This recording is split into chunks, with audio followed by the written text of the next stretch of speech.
O que eu acho bacana da academia americana é que há uma preocupação em formar o advogado que entende de negócios. O advogado lá não é o advogado do contrato, é o advogado que entende a operação.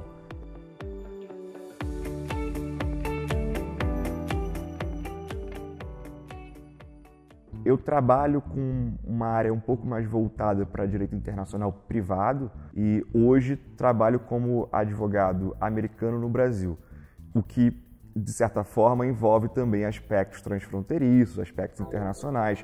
São transações que nós falamos que envolvem diferentes jurisdições.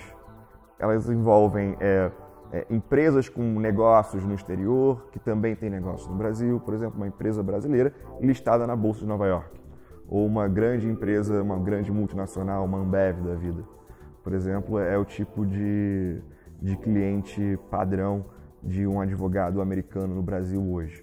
Eu fui com o foco de tentar dar uma aperfeiçoada, né, no meu jurídico dessa parte, a parte do corporativo internacional.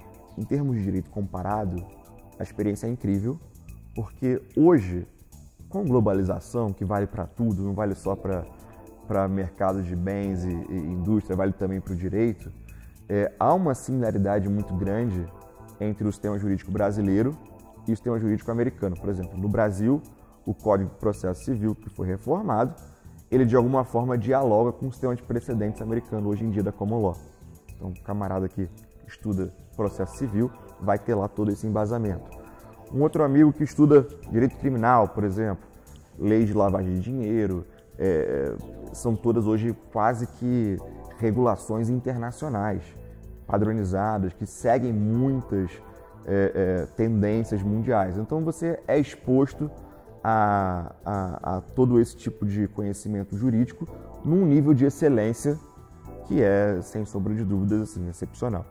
Então acho que vale a pena para quem quer conhecer o direito americano, simplesmente, vale a pena. Mas para quem não tem interesse no direito imobiliário americano, que seja, vale a pena como experiência de vida e como enriquecimento jurídico, porque o direito como um todo hoje é muito interligado.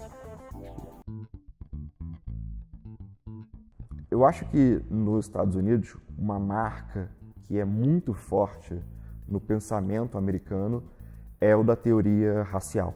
Isso no Brasil eu não vejo tão presente na academia jurídica brasileira. Eu acho que é algo que a gente tem que evoluir muito ainda. Lá talvez haja uma presença maior dessa discussão. Isso me impactou bastante, ver como em toda a aula a questão racial se impunha, às vezes em tópicos e temas que eram completamente, enfim, estrangeiros à própria temática do racismo. Acho que isso foi bem bacana. Em relação a direito empresarial, direito corporativo como um todo, o que eu acho bacana da academia americana é que há uma preocupação em formar o advogado que entende de negócios. Então o advogado lá não é o advogado do contrato, é o advogado que entende a operação. É o advogado que opina, por exemplo, na natureza econômica de uma determinada decisão de uma grande empresa ou um Estado soberano, por exemplo, quando vai a uma corte ou simplesmente renegocia uma dívida no fundo internacional, algo do gênero. Então isso também impactou bastante.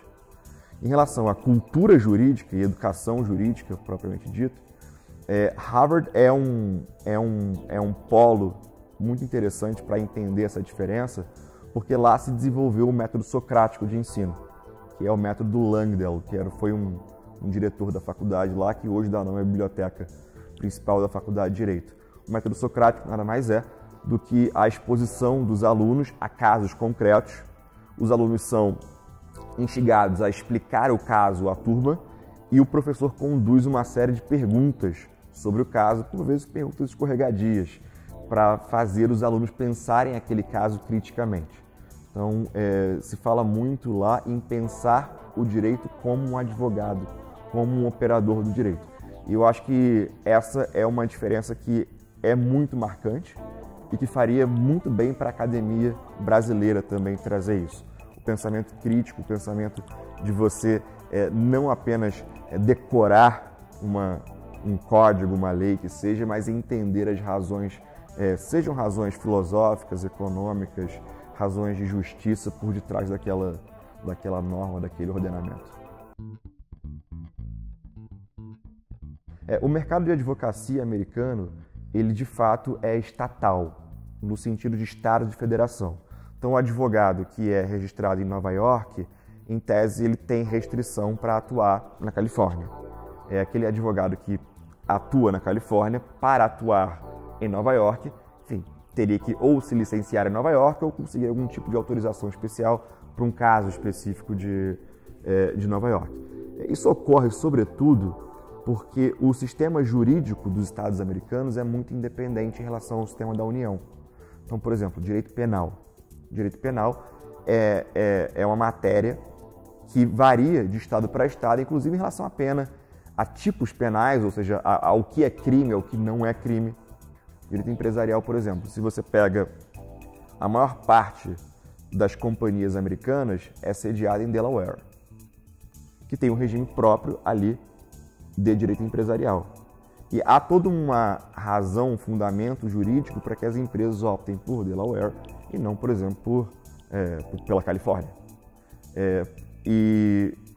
Acho que a segurança jurídica que deriva desse sistema federativo, que é um sistema que, de fato, as unidades federadas têm uma autonomia muito grande em relação à União, torna muito distinto o processo de atuação no Brasil. Agora, aí vem uma questão que eu acho que é importante, que é, no Brasil, o advogado que é licenciado no Rio de Janeiro, ele, em tese, não pode advogar em São Paulo também, a não ser que haja ali um processo especial de ou inscrição suplementar ou autorização para atuação em casos específicos, um determinado número que a OAB estabelece. A diferença é que o acesso por exemplo, a OAB aqui no Brasil é unificado. Nos Estados Unidos, você faz também a prova local, a prova do estado. Então, você presta o Bar Exam para Nova York, para a Califórnia. E no Brasil, você não presta a OAB para o Rio de Janeiro, para São Paulo. Então, essa é a diferença.